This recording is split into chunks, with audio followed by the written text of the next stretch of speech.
¿Alguna vez han preguntado por qué los niños pequeños juegan con tanta seriedad? ¿Se han detenido a ver la mirada de un niño que pelea contra enemigos o dragones imaginarios? ¿Se han detenido a ver su mirada? No hay duda en ellos. Empuñan esa rama de madera pensando que es una espada con una seriedad aterradora, como si el destino del mundo dependieran de su próximo movimiento. Están peleando a muerte, su corazón está latiendo rápido, porque en su mente la seguridad del reino depende de él. Y esa seriedad no solamente lo vemos en los niños varones, también lo vemos en las niñas, en las princesas. Cuando arrullan a sus muñecas, organizan cenas imaginarias, asignan responsabilidades y lo hacen con una delicadeza tal que parece que el bienestar del mundo descansara en esos pequeños gestos de cuidado. ¿Pero por qué lo hacen? No es porque los niños sean extraños, ni es porque tengan mucha imaginación, aunque la tienen. La respuesta es que ellos están practicando para la vida que algún día vivirán. Están ensayando para asumir la adultez que un día representarán. El niño está fortaleciendo el músculo de su coraje, porque su diseño interior le grita que él nació para proteger. La niña, por su lado, está afilando el sentido de la compasión, porque su diseño le grita que ella nació para dar vida. Están ensayando, están imitando las funciones de los adultos para que cuando llegue el momento no les sean extrañas y estén preparados para vivir la adultez a través de la imitación. Y esta misma idea de la imitación es la que comunica Pablo a los Efesios y a todos los cristianos a partir de esa carta, el cual tenemos la responsabilidad esa misma de imitar como hijos a nuestro Padre. Por eso la idea central esta mañana es la siguiente.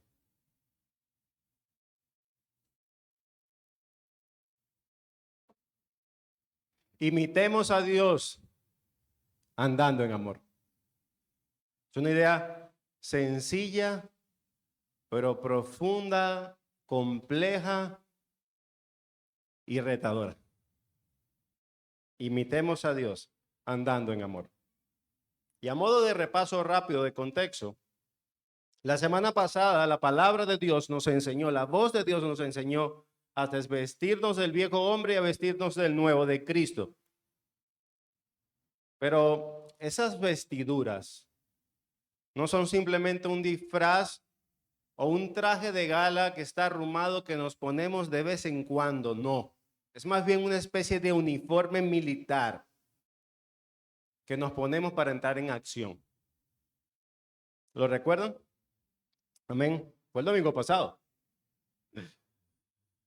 Ahora el llamado de Pablo pasa de vestirnos a andar, a poner en movimiento esa nueva identidad, imitando los pasos de nuestro Padre Celestial.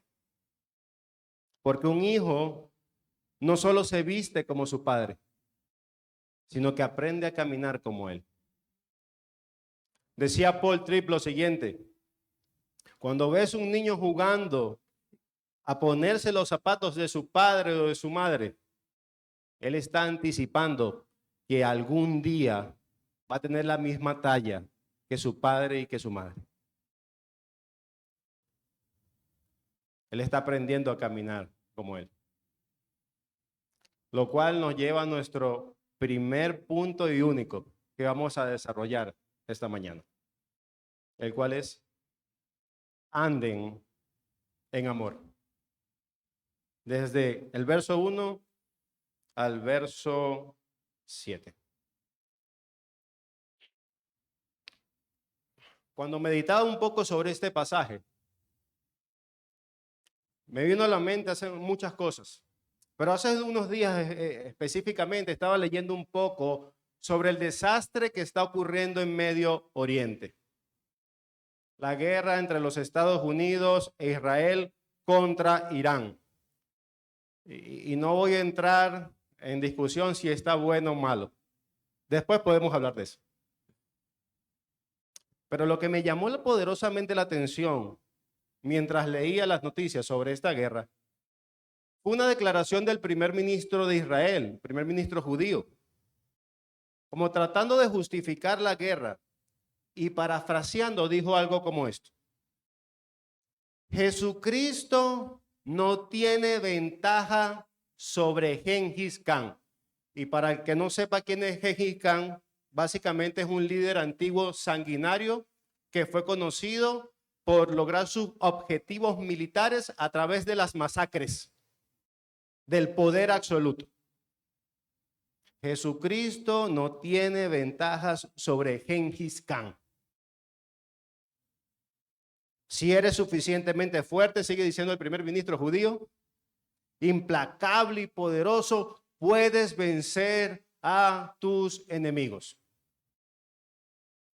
En otras palabras, lo que estaba diciendo era esto: no podemos vivir esta vida como cristianos, pensando como Cristo, porque el mundo nos aplastaría si pensáramos como cristianos. Eso es lo que quería decir. Pero esto será correcto. ¿Realmente debemos pensar así? Es cierto que estamos en un momento en nuestra cultura, en nuestro mundo tan difícil, tan oscuro, que no podemos vivir como cristianos en todas las esferas de nuestra vida. ¿Será que debemos escuchar los consejos de quienes andan en la vanidad de su mente, como lo vimos la semana pasada? ¿Será eso? ¿Que nuestro mundo está tan oscuro, tan malvado, que no podemos vivir como cristianos? Pues la respuesta es un contundente no. No es cierto. No debemos escuchar los ecos del mal del mundo, su inmoralidad, su locura, sus consejos, aunque la maldad y la oscuridad nos rodeen. Los cristianos seguimos llamados a vivir según Dios, según el estándar de Dios. Debemos ser diferentes al mundo. Y eso es precisamente lo que habla nuestro texto el día de hoy. Porque si había una cultura inmoral, depravada, codiciosa, era la cultura de los efesios.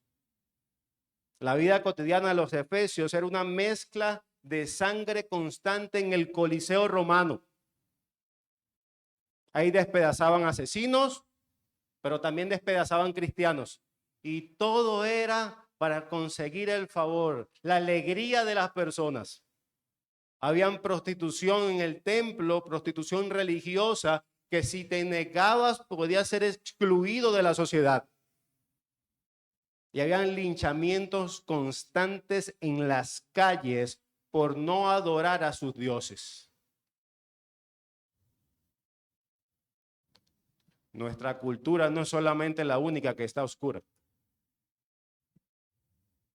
Y es allí, sabiendo todo eso, que vivir en Éfeso en ese momento también tenía un costo.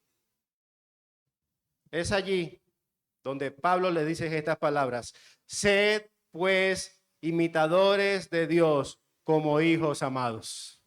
Verso 1. Y andad en amor, como también Cristo nos amó y se entregó a sí mismo por nosotros, ofrenda y sacrificio a Dios en olor fragante. Sed, pues, imitadores de Dios. Así que Pablo comienza con este mandato. Y si lo pensamos bien, esto puede ser asombroso. ¡Wow! Sean imitadores de Dios.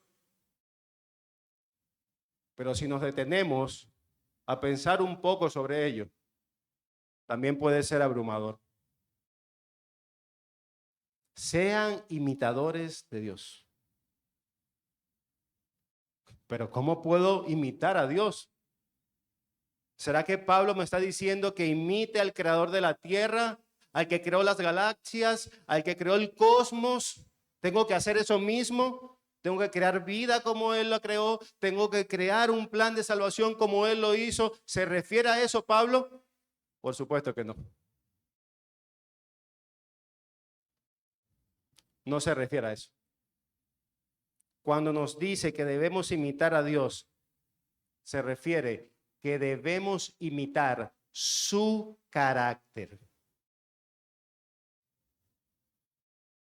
Y voy a decir algunos porque podemos durar aquí eternamente, porque el carácter de Dios es infinito.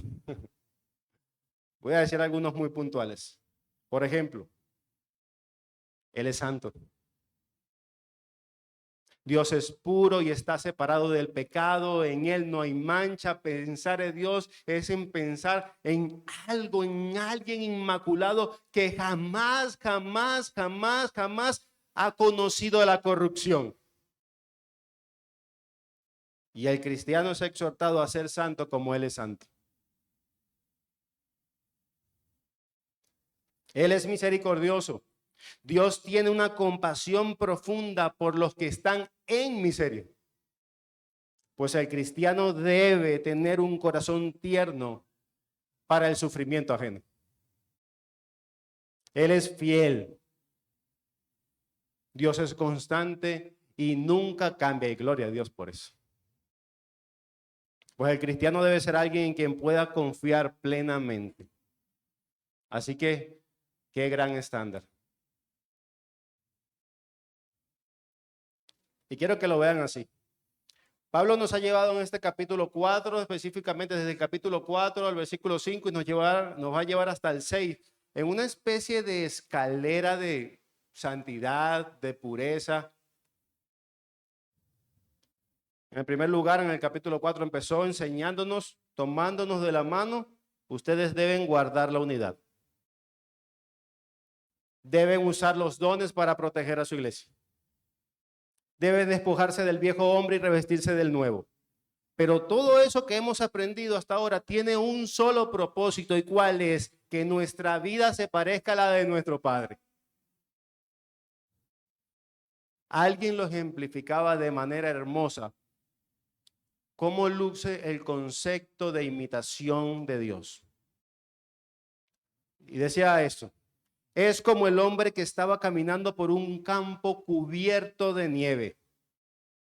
Él iba abriendo paso uno tras otro, dejando huellas en la nieve. Y de repente, él mira hacia atrás y su niño pequeño estaba haciendo un esfuerzo enorme para saltar de una huella a otra. ¿Qué estaba pasando ahí? El niño no estaba intentando ser tan grande como su padre. Solo estaba intentando poner sus pies en las huellas de su padre. Él estaba imitando el caminar de su padre. Cualquiera que lo podría ver, no voy a decir, no lo voy a confundir con el padre, sino que lo veían. Él está siguiendo las huellas, las pisadas que ha trazado su padre.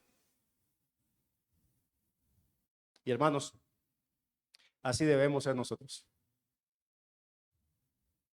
Cuando Pablo dice, anden en amor, nuestra tarea no es inventar un camino nuevo, sino poner nuestros pies donde Él ya lo puso. Él es santo, yo soy santo. Él es puro, yo soy puro. Él es amor, yo amo. Huella tras huella, huella tras huella. Escucha eso. No imitamos a Dios para que Él nos acepte. Lo imitamos porque ya somos amados por Él en Cristo. Por Cristo, tú y yo, cristiano, estamos capacitados para poder seguir sus pisadas. Amén. Y como Pablo viene aterrizando las ideas, no quiere dejar nada ambiguo. Él pone un ejemplo supremo de alguien que vivió andando en amor desde la cuna hasta la tumba. Y ese es Cristo. Mira lo que sigue diciendo el verso 2. Anden en amor.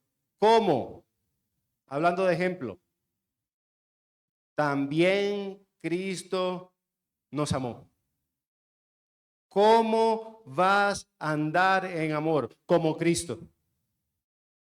¿Y cómo Cristo andó? Amándonos, entregándose por nosotros. Y esa entrega fue como una ofrenda, fue como un olor fragante que complacía a su Padre. Así que la respuesta es una acción. Imiten a Cristo en su amor. Y este amor no solamente un sentimiento. Alguien que podría decir que el amor es entrega, que el amor es sacrificio, son los cristianos que se comprometen en un pacto matrimonial. Pero lamentablemente las estadísticas, incluso entre los creyentes, parecen haber olvidado eso, que ese pacto es hasta la muerte.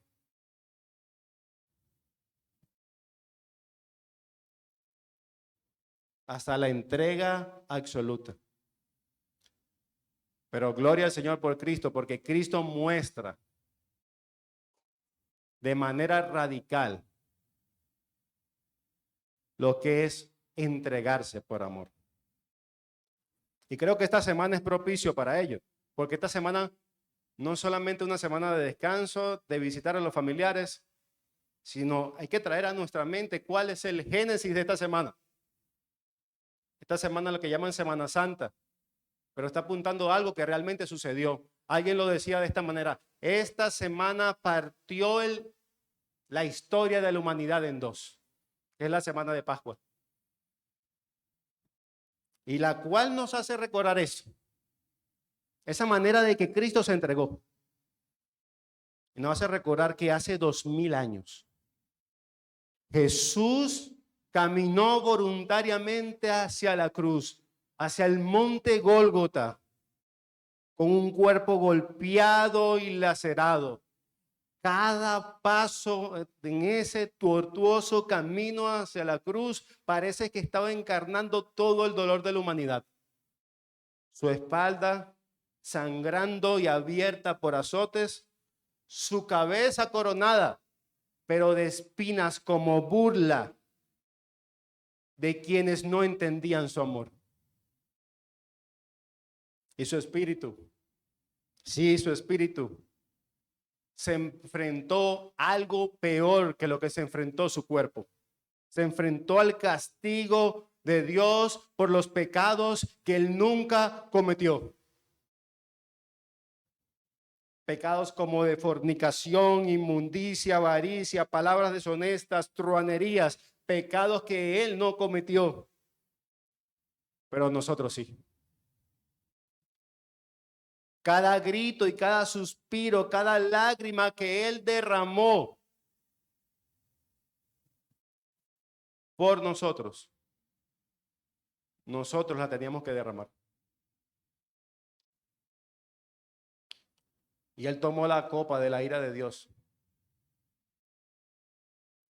que nos pertenecía por nuestra rebelión, y la bebió hasta la última copa. Y no murmuró, no hubo excusa. Nunca dijo: me es gravoso sacrificarme por mi esposa, por la iglesia. Él nunca escapó. Él solo demostró que nos ama con un amor que sangra por nosotros. Un sacrificio que rompe cualquier lógica humana. Nosotros que éramos culpables, Él el inocente, y aún así Él dijo, consumado es.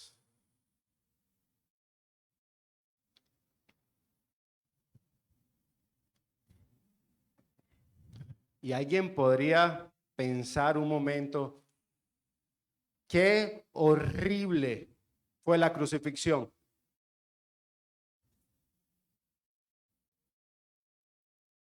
Pero Cristo no es Dios. Sí, por supuesto que sí. Entonces, ¿por qué si tenía todo el poder creacional del mundo, no se bajó de la cruz sabiendo que Él era inocente? ¿Qué lo mantuvo allí? No fueron los clavos. Lo que lo mantuvo allí fue su amor por nosotros.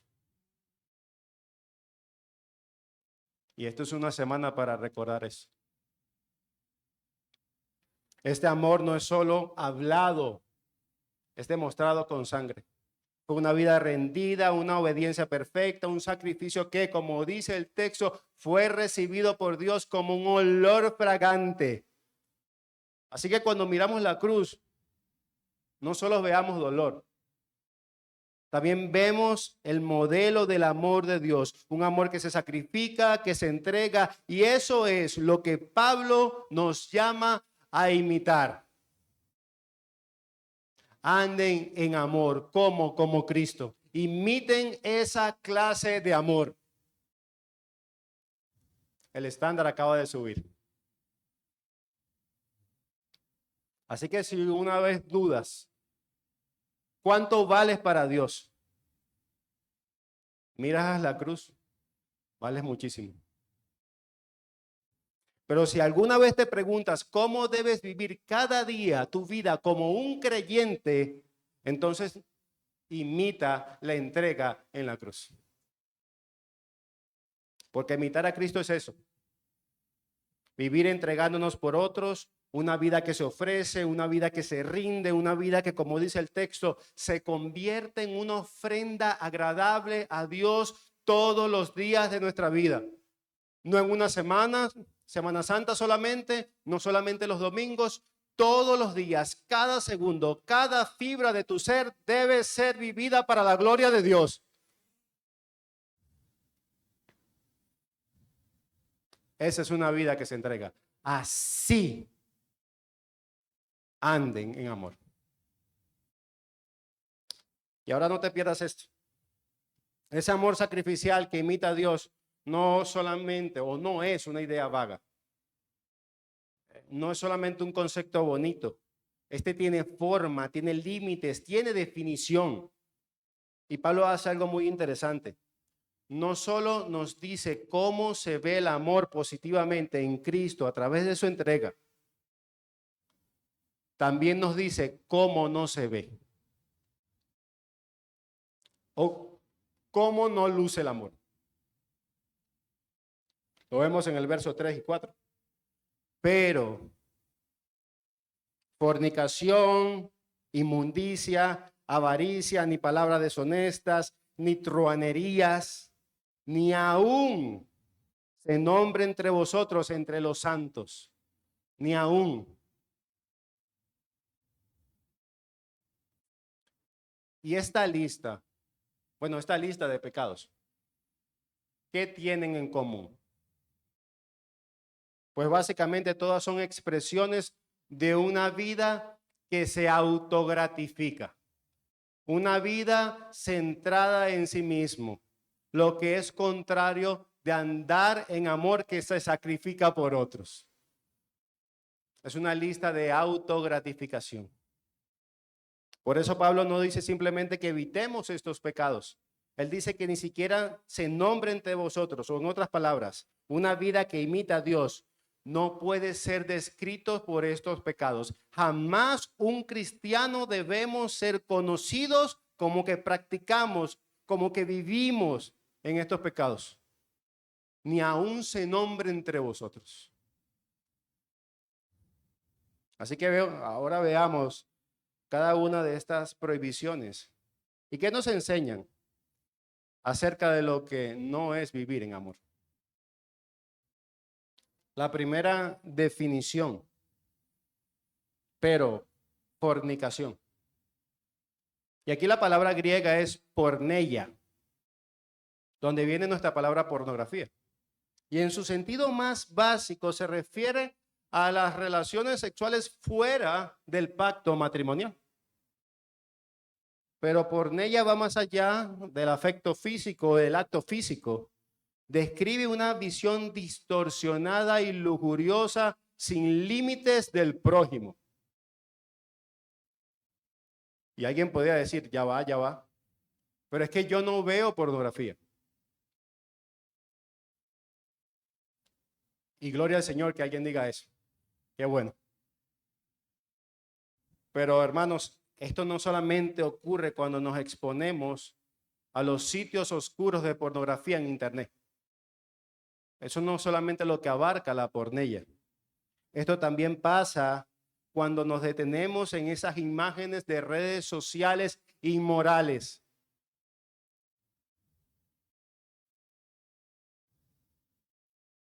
Cuando miramos incluso anuncios lascivos. Cuando sucumbimos al scroll infinito. Pero ya va, eso no lo busqué yo. Llegó, así que fue culpa del algoritmo. Porque ahora todo le echamos la culpa al algoritmo. Y nos quedamos ahí. También es cuando permitimos que esas escenas de esas películas, de esas series, nos impacten de manera y nos quedamos ahí, las cuales fueron diseñadas para despertar la lascivia. Eso también es sucumbir a la porneia.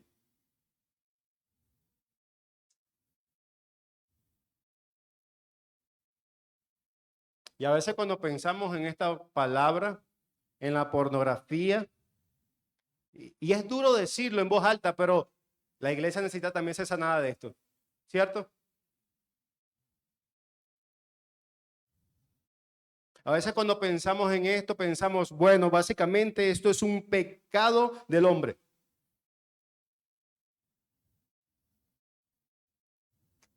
Lamentablemente no solamente es del hombre. Según Barnard Group, que es una encuestadora cristiana, dice que el 74% de los hombres cristianos de entre 17 y 45 años reconocen que han visto pornografía explícita o implícita en alguna red social o en alguna serie, en alguna película, por lo menos una vez a la semana. 74%. Pastor, mira, 74% y son hombres cristianos. Esa misma cuenta dice que el 64% de las mujeres de esas mismas edades también reconoce que cayeron en la pornella. Así que esto no es solamente de los hombres. Esto es algo que afecta a toda la iglesia. Y como decía Tim Chales, si nos entregamos a la pornella visual, realmente lo que estamos haciendo es entrenar nuestro cerebro para una futura infidelidad. Estamos programando nuestra mente para ver a las personas como opciones de consumo, lo que alguien llamó la cosificación del prójimo.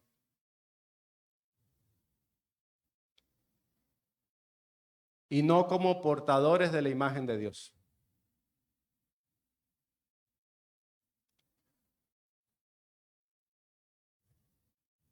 Y ahora la pregunta va para nosotros.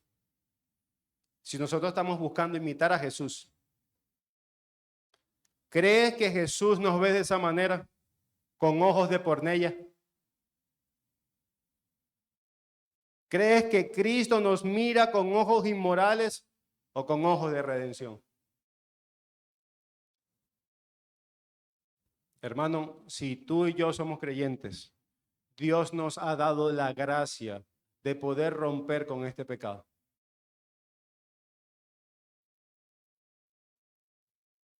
Pablo no nos manda a hacer algo que sea imposible para nosotros, sino que es posible en Cristo Jesús. Amén. Entonces no miremos a nuestro prójimo como un objeto. No entrenemos a nuestra mente para el pecado.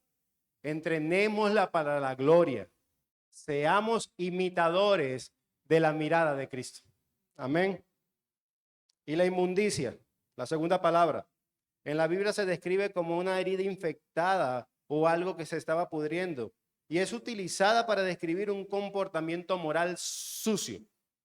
Es como la otra cara de la moneda de la pornella. Es como un sinónimo. Y la número 3, la avaricia. Pablo menciona la avaricia y que no es solo querer más dinero. Es el deseo insaciable de tener lo que no nos pertenece. O es el deseo de acumular más de lo que necesitamos.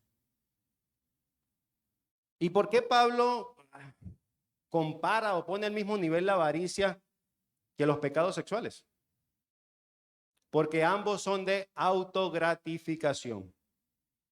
El alma está tratando de llenarse de cosas en vez de llenarse de Dios.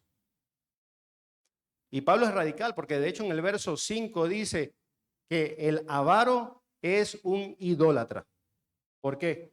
Porque la Biblia enseña que donde pones tu confianza, tu seguridad y tu gozo, ese es tu Dios. Yo me siento seguro en Él, ese es tu Dios. El avaro ha reemplazado al creador por el oro, por los dólares, o en este tiempo moderno hasta por las criptomonedas.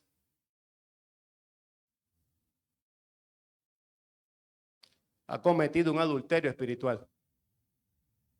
Le ha entregado su corazón a su amante, y su amante es la cuenta bancaria. Mientras dice públicamente, yo amo a Jesús, pero ha adulterado con el Dios del dinero.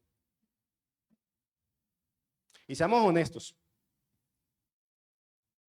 En nuestras iglesias disciplinaríamos rápido el pecado de la codicia sexual, de la pornella, ¿cierto? Y hay que disciplinarlo si alguien se entrega en una vida de inmundicia, y es evidente. Pero ¿cuándo hemos disciplinado la avaricia?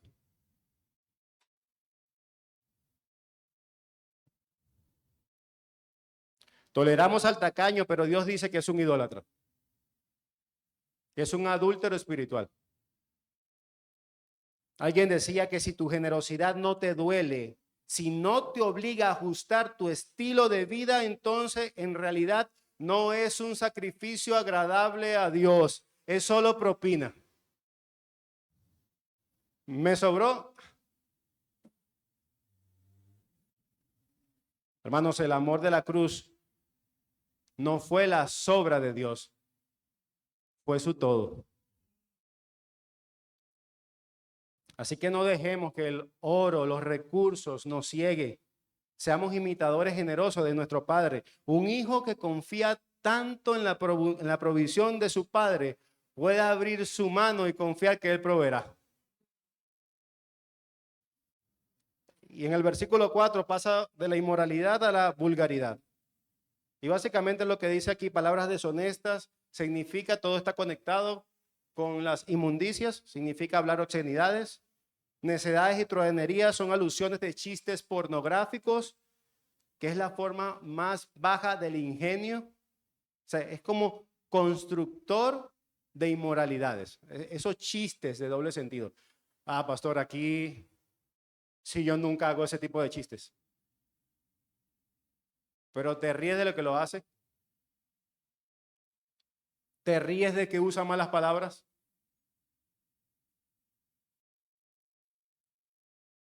Estas tres se refieren a una mente sucia que expresa una conversación sucia.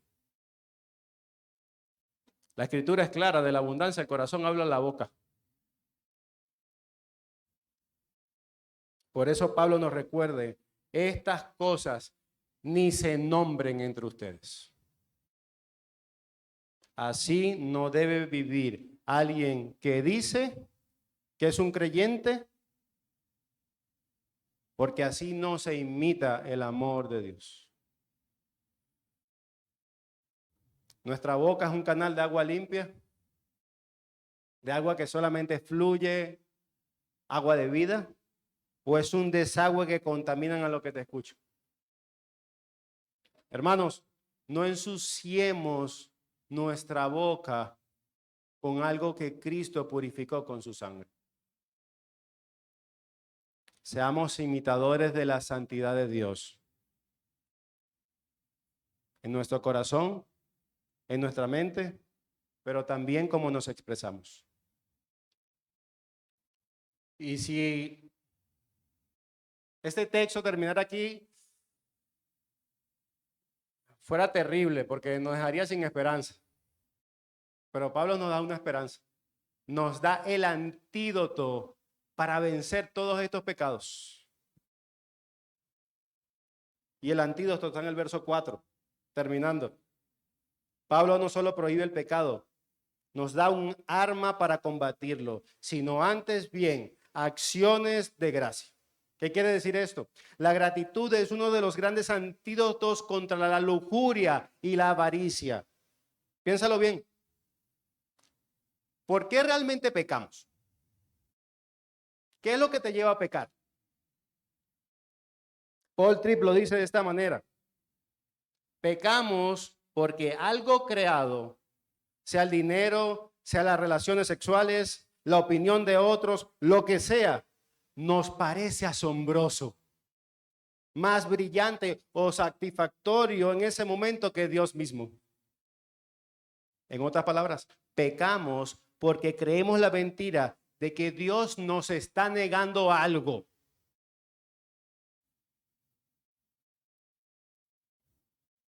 Yo me quiero deleitar con eso y Dios dice que no. Él me está negando lo que yo considero bueno, por eso pecamos. Pero hermanos, el pecado siempre habla en el lenguaje de quema. ¿Por qué no? ¿Por qué no tengo esto? ¿Por qué no tengo aquello? ¿Por qué? ¿Por qué? ¿Por qué? ¿Por qué? En cambio, la santidad habla en el lenguaje de la gratitud. La inmoralidad nace cuando dejamos de dar gracias por el diseño de Dios y empiezas a creer que te hace falta placer. Por eso sucumbes a la inmoralidad. Dios me está negando el placer, sucumbes. La avaricia nace cuando dejas de dar gracias por lo que tienes y empiezas a creer que te hace falta seguridad, la seguridad que solo te puede dar el dinero. Y cuidado con esto, porque a veces pensamos que la avaricia solo está en las personas que tienen altos ingresos económicos. Tú puedes tener $2 en el bolsillo y ser un avaro. Porque puedes fantasear que si tuvieses más, tú estuvieses seguro. Por eso Pablo no solamente cambia acciones, también cambia el lenguaje. De palabras corruptas a labios agradecidos. Así que la próxima vez que seamos tentados o que la envidia toque a nuestra puerta, no solo intenta resistir, empieza a dar gracias. Dale las gracias al Padre por lo que ya te dio en la cruz. Gracias por lo que tienes hoy y por quien eres en Cristo. Y el apóstol nos deja una advertencia que debería hacernos temblar. En el verso 5. Ningún fornicario, inmundo, avaro tiene herencia en el reino de Dios, en el reino de los cielos. Ninguno de estos personajes tienen herencia en el reino de Dios. Y escucha bien, Pablo no está hablando de algún cristiano que lucha, tropieza, cae, se arrepiente y vuelve a salir. Spurgeon decía, el cristiano puede caer en el lodo, pero se levanta. Solamente los que permanecen en el lodo son los que aman el lodo. Él no está hablando de eso, porque todos pecamos y de hecho la vida cristiana es no voy a llamar eterno pero es un constante arrepentimiento, constante arrepentimiento. Eso no es lo que se refiere Pablo. Pablo habla de los que aman vivir en el pecado. Del que ama ser un avaro y solo dar limosnas, de aquel que ama la inmundicia y se deleita en la pornella, el que vive para esos falsos dioses. La Biblia afirma, no heredarán el reino de los cielos. Y pastor, ¿está diciendo que la salvación se puede perder? Por supuesto que no. Lo que te estoy diciendo es que si amas estos pecados y estás dispuesto a dejarlo todo, a sentarlos en el trono de tu corazón y adorarlos, nunca fuiste un heredero de Dios.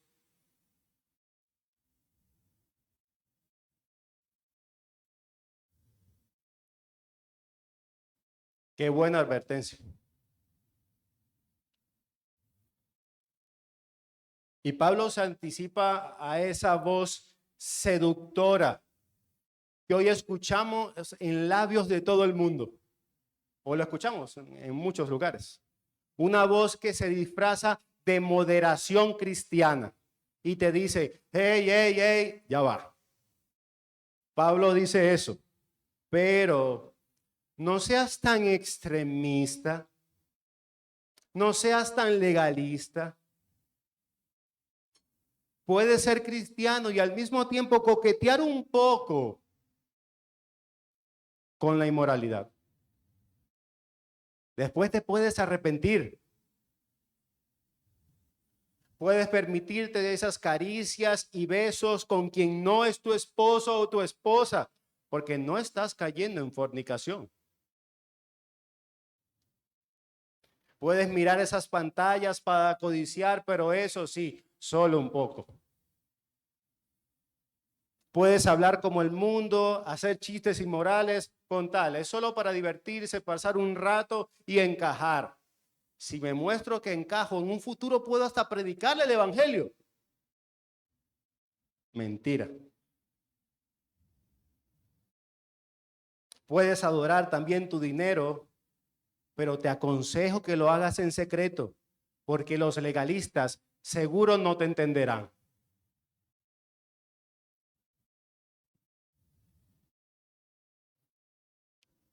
¿Sabe qué le dice Pablo a esas voces? A esas voces de moderación cristiana. Verso 6. Nadie los engañe con palabras vanas. No escuches esas palabras vanas, vacías del propósito de Dios. No escuches esas mentiras.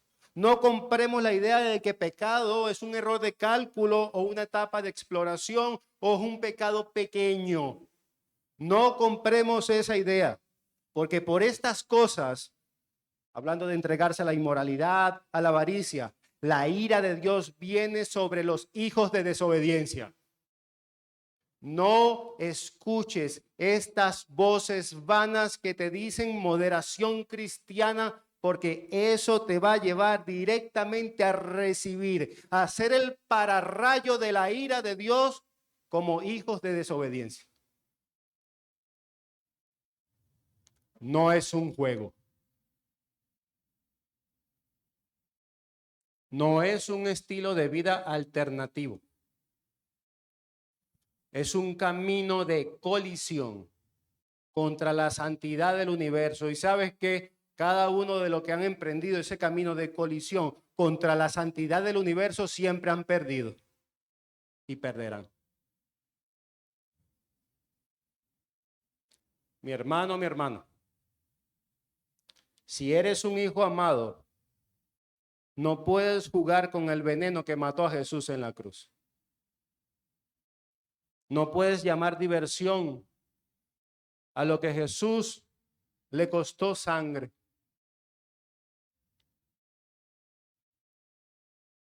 Por eso que el verso 7 lo podríamos ejemplificar de esta manera. Es como un barco, hablando del Medio Oriente, que ha sido bombardeado y está a punto de hundirse.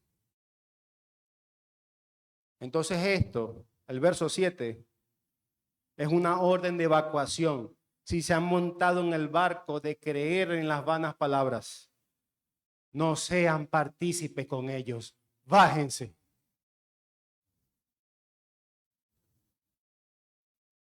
No se sienten a su mesa, no validen su locura, no comparta su brindis, ni sus risas,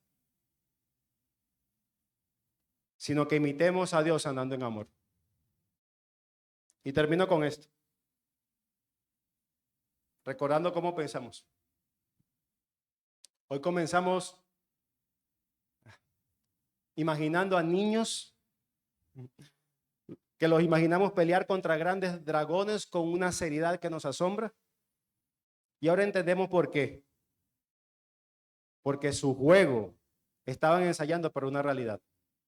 Estaban fortaleciendo el músculo del coraje y afilando el sentido de compasión, porque su diseño les gritaba que estaban preparándose para algo más grande.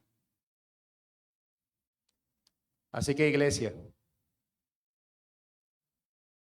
miembros de Trono de Gracia, creyentes, hoy el tiempo del ensayo ha terminado. A partir de hoy, cuando cruces esta puerta, sabiendo lo que ahora sabes, la batalla no será imaginaria. Te vas a encontrar con un mundo que ha decidido que Jesucristo no tiene ventaja sobre Gengis Khan. Un mundo que te dirá que la fuerza es la única justicia y que tu placer es el único Dios que merece adorar.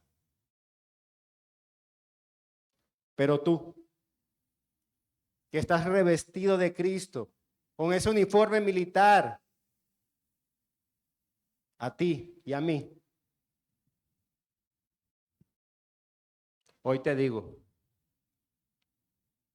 si tus pies, o si te has dado cuenta, que tus pies se han desviado hacia el camino de la inmundicia, de la porneia o de la avaricia, recuerda esto.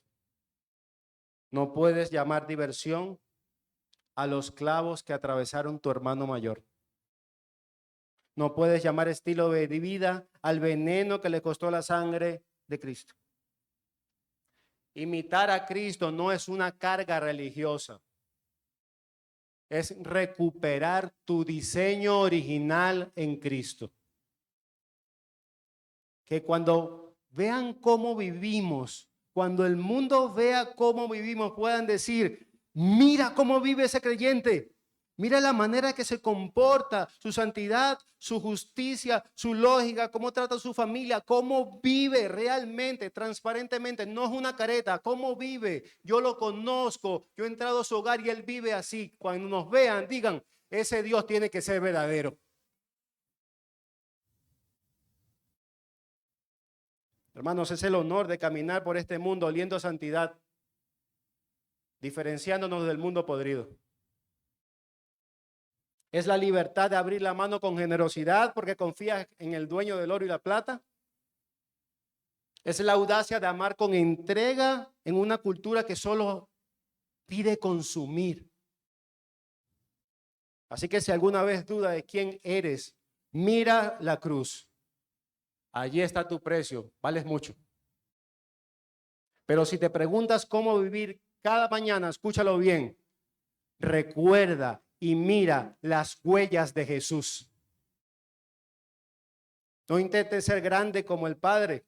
Solo vive, vive para poner tu pie exactamente donde Él puso el suyo. No seas un eco del mundo vacío. Sé una ofrenda agradable a Dios. Sé un hijo. Seamos hijos que amamos tanto a nuestro Padre que hemos decidido caminar, hablar y vivir exactamente como Él. Así que recuérdenlo, imitemos a Dios andando en amor. Oremos.